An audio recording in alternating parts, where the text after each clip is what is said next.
Bom dia, gente boa! Sejam bem-vindos ao nosso devocional de hoje. Que bom que você está aqui junto comigo. Nós estamos começando hoje mais uma carta de Paulo. Essa primeira carta de Paulo a Timóteo, uma carta um pouquinho diferente. Nós vamos entender um pouquinho dela hoje. E já vamos estar no capítulo 2 hoje. 1 Timóteo, capítulo 2. A carta que a gente chama de 1 Timóteo, né? A gente fala, 1 Timóteo, a primeira carta de Paulo a um jovem líder, discípulo de Paulo, chamado Timóteo. Sim, Paulo discipulou Timóteo. Discipulado faz parte da realidade da fé cristã. Se você não está ainda sendo discipulado por alguém, entra num pequeno grupo e dentro do pequeno grupo você será preparado para ser discipulado, tá bom? Você precisa ter alguém te acompanhando, falando contigo, orando com você, fortalecendo a sua fé, discipulando, né, discipulando você. E você vai ser preparado para no futuro também, quem sabe poder discipular alguém e poder repassar aquilo que você vai receber do seu discipulador. Paulo tinha vários discípulos, um deles famosamente é Timóteo. E essa carta é diferente também por outro motivo, que Paulo está escrevendo a carta para Timóteo, mas não é só para Timóteo. Paulo está resolvendo alguns problemas de uma igreja, assim como a carta de Colossenses, né, para a igreja em Colosso. Tessalonicenses, é a igreja em Tessalônica. Efésios, a igreja em Éfeso, né? Então, muitas cartas de Paulo são para uma igreja. Aqui é uma carta para uma pessoa, para Timóteo, mas que está lidando com uma igreja. O que acontece? Paulo recebe notícias que alguns falsos mestres tinham se infiltrado na igreja em Éfeso, a igreja dos Efésios, tá? Igreja em Éfeso. Pessoas chegaram querendo ensinar, querendo pregar, havia uma questão de status, algumas vezes tinha uma oportunidade financeira para a pessoa pregar, a pessoa chegava querendo se achar, querendo mostrar que sabia alguma coisa. Falsos mestres pregando coisas que não são bíblicas se infiltram na igreja. A igreja, porque era uma igreja ainda nova na fé, não sabia muita coisa, alguns acharam interessante e Paulo então envia Timóteo, discípulo de Paulo, que conhecia a palavra de Deus, conhecia a palavra que Paulo pregava, para confrontar os falsos mestres, né, que estavam em Éfeso e para restaurar a ordem na igreja, tá? Então, cara, BO em Éfeso, deu BO. Paulo manda um discípulo dele, confiado, cara que conhece a palavra, para dizer, cara, estão lá pregando coisa, a turma está engolindo porque não conhece a palavra. Vai lá, confronta os caras que estão usurpando, né, a igreja e restaura a ordem lá. Então, Paulo comissiona essa carta para Timóteo, mas na verdade ele está respondendo problemas e perguntas que estão surgindo em Éfeso. Então, Paulo está escrevendo para Timóteo, cara, faz isso, isso, isso, ó, cuidado com isso aqui, se liga nisso aqui, ajusta isso aqui, não permita isso aqui, tá? Mas ele está lidando com uma questão de uma igreja em Éfeso. Então, é uma carta para um homem, mas, de certa forma, lidando com uma igreja também, tá? Nós vamos olhar hoje especificamente o capítulo 2, onde Paulo vai focar em algumas recomendações sobre a adoração e sobre o culto. Algumas recomendações. Cara, é assim que deve ser o culto, é assim que deve ser a nossa adoração, né? Vamos organizar o negócio, vamos, sabe, vamos ter base, vamos ser sérios, vamos ter seriedade, vamos viver do jeito correto, né? Paulo vai alinhar um monte de coisa aqui que eu creio que vai ser muito útil para mim e para você, para a gente pensar que a gente é uma continuação. Hoje nós somos a igreja de Jesus, né? Não tem mais a igreja em Éfeso, mas tem a igreja que eu e você participamos. Nosso testemunho faz parte dessa construção, faz parte, né, a nossa vida, o nosso todo é parte da pregação do Evangelho. Nós vamos ver exatamente isso hoje, tá bom? Então, vamos começar em 1 Timóteo capítulo 2. A gente vai ler, o capítulo é curto, a gente vai ler praticamente boa parte dele aqui. Eu quero começar contigo no versículo 1, que diz o seguinte: Antes de tudo, recomendo que se façam súplicas, orações, intercessões e ação de graças por todos os homens, pelos reis e por todos que exercem autoridade, para que tenhamos uma vida tranquila e pacífica com toda piedade e dignidade. Olha aqui, ó. Está dizendo, cara, você deve orar, ó, fazer súplica, oração, intercessão e ação de graça por todos os homens, pelos reis, hoje não tem mais rei, mas tem presidente, primeiro-ministro e assim por diante, né? Pelos reis e por todos os que exercem autoridade. Nós, cristãos, devemos orar por todos os que exercem autoridade. Autoridade eclesiástica, autoridade política, autoridade familiar, ok? Nós devemos orar por todos os homens, todos que exercem autoridade, homens e mulheres que exercem autoridade. Olha só o que ele diz na continuação do versículo 2. Para que tenhamos uma vida tranquila e pacífica com toda piedade e dignidade. Presta atenção. Paulo não está dizendo você deve orar pelo vereador, prefeito, governador, presidente, enfim. Você deve orar por ele porque você concorda com ele. Não. Porque às vezes você vai discordar do que uma pessoa em autoridade faz, da postura dele, da política dele. Você vai discordar. E está tudo bem. Faz parte a gente discordar. Mas Paulo não está dizendo, porque você concorda com ele em tudo, ore por ele, ore para que ele seja bem-sucedido. Não, não. Ore por ele sim. Mas você não precisa concordar com ele em tudo. Você vai orar por ele, olha aqui o propósito, para que nós possamos ter uma vida tranquila, pacífica, com toda piedade e dignidade. Sabe por que isso aqui? Vida tranquila e pacífica, sabe o que Paulo está falando? Para que a gente possa viver num ambiente onde nós cristãos possamos cultuar livremente, pregar o evangelho livremente e continuar transformando a vida de pessoas livremente. Ou seja, ore para que nós tenhamos uma vida tranquila e pacífica. Ore para que as autoridades não venham reprimir a nossa fé, reprimir o nosso culto, reprimir a nossa pregação. Mas eu não gosto do cara, eu votei no outro, eu acho maravilha, você tem direito de gostar ou de não gostar. Tem que orar pelas autoridades, isso é postura cristã. Mas eu não concordo com ele, não precisa concordar. Ore para que nós possamos ter uma vida tranquila e pacífica, para que nenhuma decisão tomada por governante algum venha impactar de forma negativa a nossa capacidade de viver a nossa fé, de pregar a nossa fé, de alcançar pessoas para a nossa fé. Esse é o ponto. Paulo não está preocupado com a política do seu dia. Jesus muito menos, né? Jesus, é correto pagar imposto para César? Ele diz, cara, dá uma moeda aí. Dê para César o que é de César, o que é de Deus, o que é de Deus. Preocupado. Jesus não brigou politicamente. Agora, o que Jesus e Paulo aqui está dizendo cara, ore pelos políticos para que as decisões que eles tomem não venham atrapalhar a gente de poder pregar a nossa fé. Tem países no mundo hoje onde você não pode pregar Jesus. Não pode pregar, vai preso. Né? Então, ore para que nós tenhamos uma vida pacífica, né, e possamos criar nossas famílias, viver nossa vida, né, com dignidade, diz ali, com piedade e dignidade. Piedade é você viver de forma piedosa, viver de uma forma cristã, viver a realidade da vida cristã com dignidade. Então, cara, o que eu quero? Eu quero ser crente, poder ser crente e viver uma vida digna, não ser perseguido por causa disso, não ser aprisionado por causa disso, não ser roubado por causa disso, não ser maltratado por causa disso, não ser sequestrado por causa disso. Você vai no Paquistão hoje, eles marcam a sua casa em alguns lugares, marcam a sua casa com tinta spray, dizendo aqui mora crente. E a partir daquele momento está permitida a invasão da sua casa e a violência contra a sua família. Paquistão, hoje, isso está acontecendo hoje, não estou falando 2 mil anos, hoje, no Paquistão. Em alguns lugares, sua casa é marcada com tinta spray e a partir dali, cara, sua casa pode ser saqueada, roubada, sua família violentada. Então, o que Paulo está dizendo? Cara, ore só para que a gente possa viver a nossa vida em piedade, né, com piedade, orando, jejuando, indo para a igreja, servindo ao próximo, distribuindo cesta básica, pregando, orando e com dignidade, onde ninguém venha nos incomodar nesse sentido. Então, ore por isso, ore por suas autoridades. Queridos, isso é mandamento meu e seu.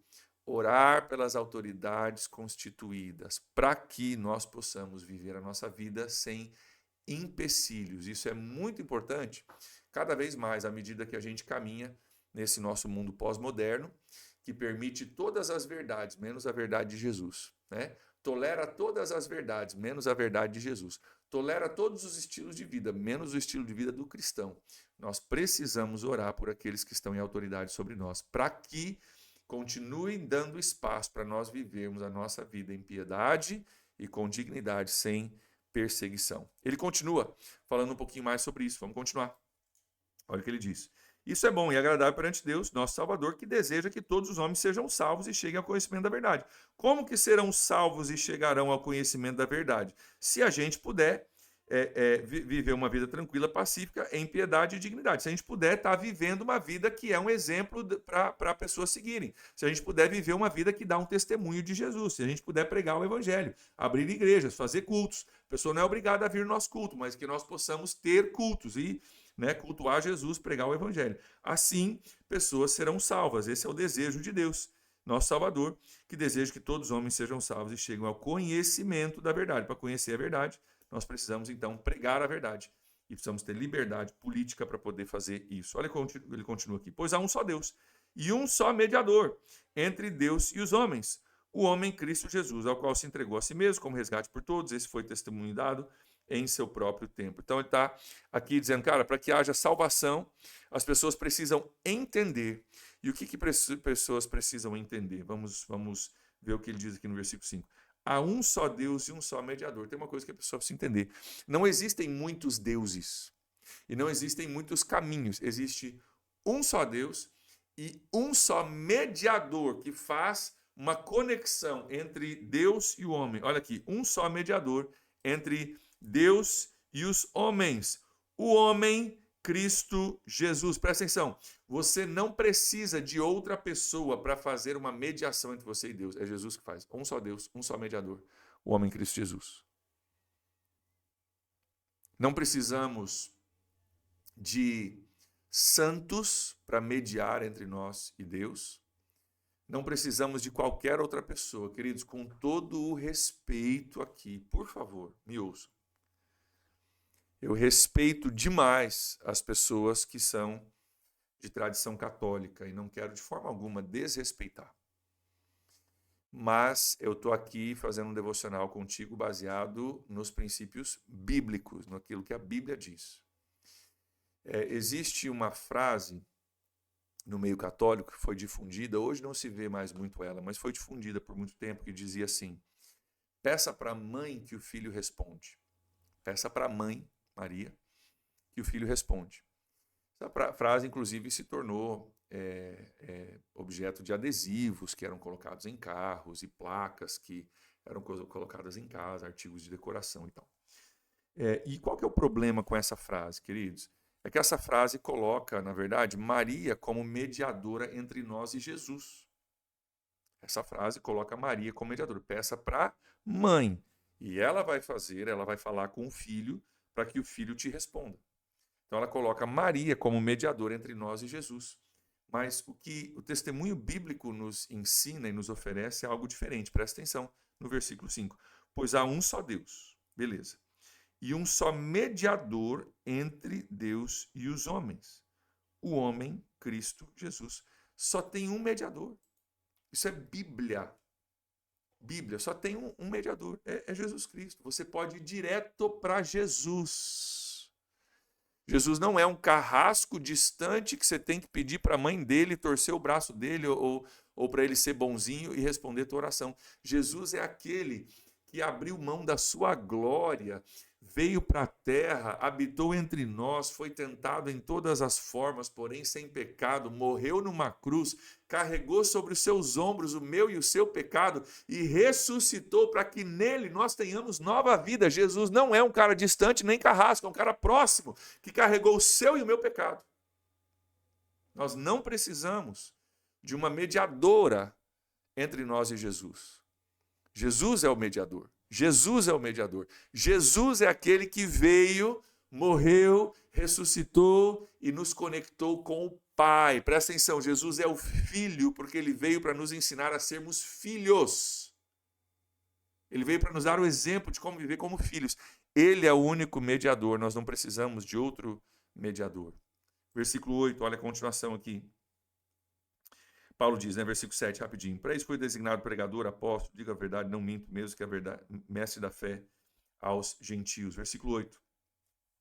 Diz assim: quero, pois, que os homens orem em todo lugar, levantando mãos santas, sem ira e sem discussões. Olha aqui, versículo 8. Homens, orem em todo lugar, levantando mãos santas, sem ira e sem discussão. Cara, que as pessoas que olhem para o seu comportamento, para a obra das suas mãos, possam dizer, cara, está aqui uma pessoa santa, uma pessoa sem ira, uma pessoa sem discussões. O que Paulo está dizendo aqui? Paulo está dizendo, homens, cuidado com o seu testemunho. Cuidado com a forma que você vive. Porque lembra que o alvo é que todos venham a um conhecimento da verdade e sejam salvos. Versículo 4. Que Deus deseja que todos os homens sejam salvos e venham ao conhecimento da verdade. Se esse é o alvo, homens que estão me ouvindo agora, presta atenção, homens, que nós possamos levantar a mão santa, sem ira e sem discussão. O que Paulo está dizendo? Homem, cuida com o seu testemunho. A forma de você viver. Aquilo que sai da sua boca, aquilo que entra na sua casa, aquilo que você faz com as suas mãos, que a sua forma de viver, que a sua vida exemplifique a vida de alguém que é um seguidor de Jesus. Que as pessoas, ao olharem para a sua vida, vejam a vida de alguém que está buscando exemplificar Jesus, que seja um modelo de, não perfeito, porque somente Jesus foi perfeito, mas seja um modelo de alguém que está seguindo Jesus. Homens, cuidado com o seu testemunho. Mas olha o versículo 9, versículo 10, ele vai falar com as mulheres aqui, versículo 9 e 10. Da mesma forma, quero que as mulheres, agora, se vistam modestamente, com decência e descrição, não se adornando com tranças e nem com ouro, nem com pérolas e nem com roupas caras, mas com boas obras, como convém a mulheres que declaram adorar a Deus. Então vamos descascar aqui, versículo 9. Primeiro ele diz, quero que as mulheres se vistam de forma decente. Queridas mulheres agora, né? Falamos com os homens a respeito de ira, que é um problema muito comum nos homens e menos nas mulheres. Se vistam modestamente. O que Paulo estava dizendo aqui? Cara, cuida com o seu testemunho. É a mesma coisa dos homens. Cuida com o seu testemunho. Cuidado com a sua vestimenta. Que a sua vestimenta seja condizente com a fé que você proclama. Por quê? Porque hoje, principalmente no Brasil, um país altamente sexualizado, né? Onde a gente usa o corpo da mulher para vender desde pasta de dente até um carro, né? Nesse ambiente é muito fácil a gente começar a ser amoldado pelo padrão desse mundo e começar a nos vestir de qualquer forma, ou da forma que mulheres por aí se vestem, de forma a acentuar o corpo feminino, que é criado por Deus e lindo no seu jeito de ser, mas que não deve ser exposto a público de uma forma que venha causar outros a tropeçarem. Na época de Paulo, em Éfeso e nessas cidades, tinha muita prostituição, muita prostituição. E Paulo está dizendo, cara, que as pessoas ao olharem para vocês, mulheres cristãs, possam distinguir, cara, tá aí uma mulher que não está ligada à prostituição que é tão comum nessas cidades, porque o jeito dela se vestir não conecta ela com o jeito de vestir de uma prostituta. Queridos, ainda hoje é fácil a gente usar uma roupa que parece uma roupa que se associa mais à prostituição do que a uma mulher decente. É fácil você encontrar nas lojas roupas que são extremamente provocativas. E esse não deve ser o tipo de roupa que se usa em público, que se usa por aí. Por quê? Porque pessoas devem olhar pra gente e ver, cara, uma pessoa que posso estar falando de decência aqui, de modéstia, não está falando de nada demais. Vidam modestamente, com decência e descrição. Cara, vista-se bem, vista-se elegante, seja, né, cara, nada contrário com isso, pelo contrário, acho que é ótimo que se vista bem, mas com modéstia, com decência e com elegância, não causando outras pessoas a tropeçar. Inclusive, Paulo fala aqui, ó, não se adornando com tranças, nem ouro, pérolas, nem roupas caras. Só isso aqui, gente, só para você entender. Esse jeito de se adornar, tá falando que, cara, não chame atenção para a sua roupa no sentido de, olha como eu sou rico, olha como eu posso, eu tenho pérolas, roupas caras, ouro. Eu disse, cara, você quer se revestir? Se reviste de boas obras, como convém a mulheres que declaram adorar a Deus. O que Paulo está falando aqui? Está dizendo que é pecado você usar uma joia. De forma alguma. Está dizendo, cara, Se a sua identidade está na sua aparência, você usa ouro e pérola e roupa cara só para mostrar que você é rica, que você pode, que você comprou naquela loja, que você usa daquela marca. Cara, você está buscando ser conhecida. Estou falando conhecida aqui para as mulheres, que Paulo está falando para as mulheres. Você está buscando ser conhecida pela marca da roupa que você usa. Aquela mulher só usa, sei lá, que marca. Paulo diz, cara, você quer ser conhecida? Tem um negócio maravilhoso pelo qual você deve ser conhecida. Seja conhecida pelas suas boas obras. Olha aqui. Seja conhecida pelas suas boas obras, como convém a mulher que declara adorar a Deus. Então, em vez de ser a mulher que é conhecida pelas joias, pelas roupas caras que ela usa, eu não, porque não sou mulher, mas que vocês mulheres possam ser conhecidas pelas boas obras. Cara, tá aqui aquela mulher que, cara, ganhou o seu vizinho para Jesus. Tá aqui aquela mulher que serve na igreja. Tá aqui aquela mulher que distribui cesta básica. Tá aqui aquela mulher que, cara, tem feito a diferença, que é intercessora, que serve no ministério infantil, que faz uma diferença. Cara, glória a Deus pela vida dela. Olha o que ela tem feito de boas obras e não necessariamente de uma roupa cara, de uma coisa nesse sentido. É errado você usar uma roupa cara? Não, se Deus te deu condições para isso, não tem problema nenhum, ok? Mas que a sua identidade não esteja ligada na roupa cara que você usou, mas sim nas suas boas obras, no fruto que a sua vida está produzindo, porque a gente não vive para impressionar os homens, a gente vive para agradar a Deus, amém? A gente vive para agradar a Deus. Então que esse seja o seu marco. Olha o versículo 11 e 12 comigo para a gente concluir. A mulher deve aprender em silêncio, com toda a sujeição. Respira aí que eu vou explicar, tá? Não permito que a mulher ensine, nem que tenha autoridade sobre o homem. Esteja, porém, em silêncio, porque primeiro Adão foi formado, depois Eva, e Adão foi enganado, a mulher que foi enganada e depois tornou-se transgressora. Entretanto, a mulher será salva, dando luz aos filhos, que se permanecerem na fé, no amor, na santidade, no bom senso. Aqui Paulo está dando uma instrução para mulheres, que tem se tornado um grande debate até hoje. Um grande debate até hoje. Tá? Você vê igrejas hoje, por exemplo, a congregação cristã no Brasil, ela ainda tem o costume de separar os homens das mulheres dentro da igreja, os homens sentam de um lado, as mulheres do outro. A mulher usa um véu, porque é uma instrução de Paulo, que Paulo dá para as igrejas, e a mulher não pode falar na igreja. Não pode ensinar, não pode falar, não é permitido isso. Baseado nesse versículo que eu acabei de ler aqui, versículo 11, olha aqui. A mulher deve aprender em silêncio, com toda a sujeição. Não permito que a mulher ensine, nem que tenha autoridade sobre o homem, esteja, porém, em silêncio, ok? Então, eles pegam essa instrução de Paulo e transformam nisso numa normativa para a igreja. Tem igrejas que têm essa normativa. É daqui que vem também muito debate sobre se mulher pode ser pastora ou não. Existe pastor, não existe pastora, pode, não pode? Tem todo um debate em cima da posição e função da mulher dentro do contexto eclesiástico, dentro do contexto de igreja. Eu vou dar para você aqui o meu entendimento sobre isso, tá? Você não precisa concordar comigo, mas é o meu entendimento sobre isso. Eu creio que versículos como esse, onde Paulo está dizendo, cara, não pode se adornar com pérola, não pode ensinar na igreja, tem que ficar em silêncio. Eu creio que esses ensinamentos são ensinamentos situacionais de Paulo, ok? Situacionais. Era para aquela situação da igreja em Éfeso, por causa da situação específica sendo tratada lá. Eu não creio que são regras gerais para todas as igrejas, em todas as situações, em todos os tempos. Isso já deve ser óbvio para você, porque nós temos mulheres que ensinam na igreja. Nós temos na nossa igreja mulheres que pregam, mulheres que ensinam, mulheres que lideram, e a gente não vê problema com isso. Eu creio que era uma coisa situacional da época de Paulo. Por quê? Porque a mulher ela tem uma tendência de desenvolver a sua espiritualidade de uma forma mais rápida. A mulher, em geral, talvez você saiba disso, né? Biologicamente, a mulher se desenvolve mais rápido que o homem. Né? O desenvolvimento dela mental e raciocínio e capacidades é mais acelerado do que o homem. Normalmente ela amadurece mais cedo do que o homem. Mulheres naturalmente são mais vocalizam mais do que o homem, falam mais do que o homem, ok? E a tendência é, então vamos pensar, uma nova igreja está sendo plantada agora, tá? Lembra que o evangelho chegou a Éfeso recentemente. Não é que já tinha igreja lá como hoje, tem igreja no Brasil, desde que o Brasil foi descoberto. Tem centenas de anos, tá? O evangelho tinha acabado de chegar.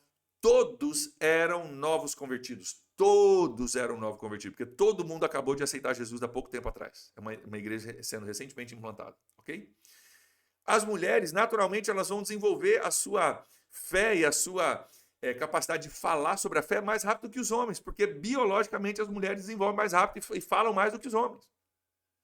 E eu acredito que o que estava acontecendo é que as mulheres que naturalmente têm uma facilidade com espiritualidade mais do que os homens, o homem é mais racional, a mulher é mais emocional, então normalmente elas têm uma facilidade maior com espiritualidade, e mulheres que naturalmente falam mais do que homens, isso é padrão geral, né? Claro que tem um caso específico lá do meu tio, eu sei que tem caso específico, mas em geral a mulher fala mais do que o homem. E mulher tem mais conexão com a parte emotiva e espiritual do que o homem, geralmente, tá? Essas mulheres estavam usando isso para mandar nas pessoas, inclusive nos maridos. Então, a mulher que tem uma facilidade maior de se conectar com o mundo espiritual e com o mundo emotivo, e mulher que naturalmente fala mais, estava usando essa propensidade que as mulheres têm para querer mandar em todo mundo dentro da igreja, inclusive para mandar nos maridos. Era o sonho da mulher. Cara, eu já quero mandar no meu marido. Agora eu posso dizer que em nome de Jesus você tem que me obedecer, marido. Agora em nome de Jesus você tem que lavar a louça. Agora em nome de Jesus você tem que fazer isso. E estava se tornando um negócio esquisito, estava se tornando um negócio errado. Ok? Paulo diz, ei, mulheres, aprendam em silêncio, cada um no seu canto. Não permito que as mulheres falem na igreja. Por quê? Porque mulheres estavam abusando da sua capacidade de falar e misturando a agenda pessoal com verdade da palavra de Deus. E usando versículos bíblicos e orações e assim por diante para manipular os seus maridos. Já viu isso? Isso acontece ainda hoje, né? A mulher fala, agora, pastor. Ixi, quantas vezes já fui na casa, a mulher convida, pastor, vem tomar um café na minha casa. Vou tomar um café. Estou pensando que eu estou indo para tomar café, hein? Foi convidado para tomar café. Estou indo para tomar café. Chega lá, a mesa está arrumada. Ai, pastor, que bom que está aqui. E o marido, que não é crente, está sentado na mesa assim, ó. Braço cruzado, bravo. O que eu descubro? A mulher armou uma pegadinha para o marido.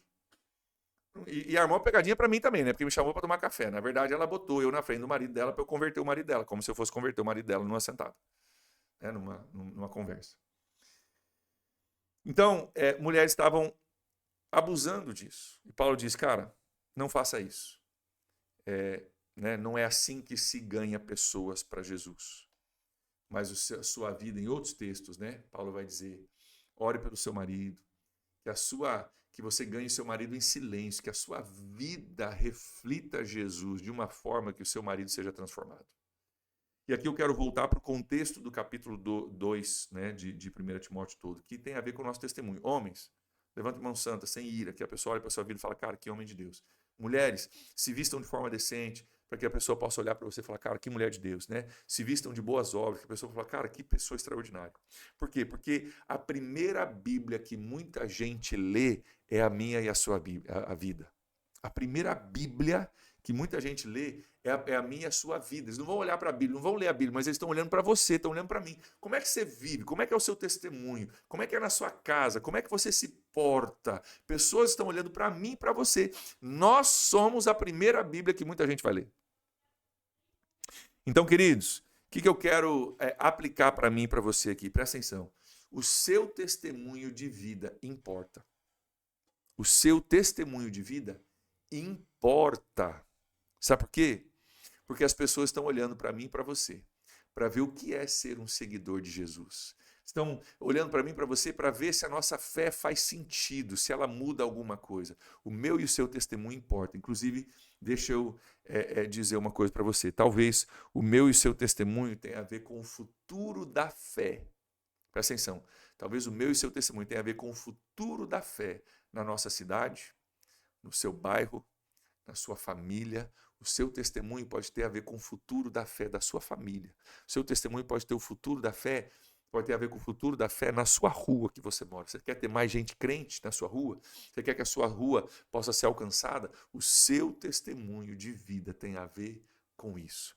E o convite de Paulo aqui é que nós vivamos uma vida digna de representarmos Jesus, aquele a quem nós servimos, para que pessoas, ao olharem para a nossa vida, sejam atraídos à mensagem, do Evangelho, vivida por mim e por você. Que Deus possa te abençoar, me abençoar, nos ajudar a vivermos uma vida que seja atraente para pessoas, uma vida que comunique a respeito desse Jesus que nós servimos e adoramos, e que a partir da sua vida mais pessoas possam vir conhecer Jesus. Essa é a nossa oração e nós vamos encerrar orando por isso hoje, tá bom? Pai, muito obrigado pela oportunidade que nós temos de, através das nossas vidas, demonstrar um pouquinho da diferença que Jesus faz. Pai, eu oro para que cada um dos meus irmãos hoje possam viver a sua vida de forma a serem exemplares, que pessoas ao olharem para nós possam ver o exemplo de gente transformada por Jesus, gente alinhada com a palavra de Deus, e que a nossa vida possa ser um farol que ilumina o caminho da salvação que está em Cristo Jesus. Nós oramos assim, em nome de Jesus. Amém. Amém, queridos. Que Deus abençoe vocês. Um grande abraço. Eu vejo vocês amanhã, ao vivo, para mais uma. Tchau, tchau.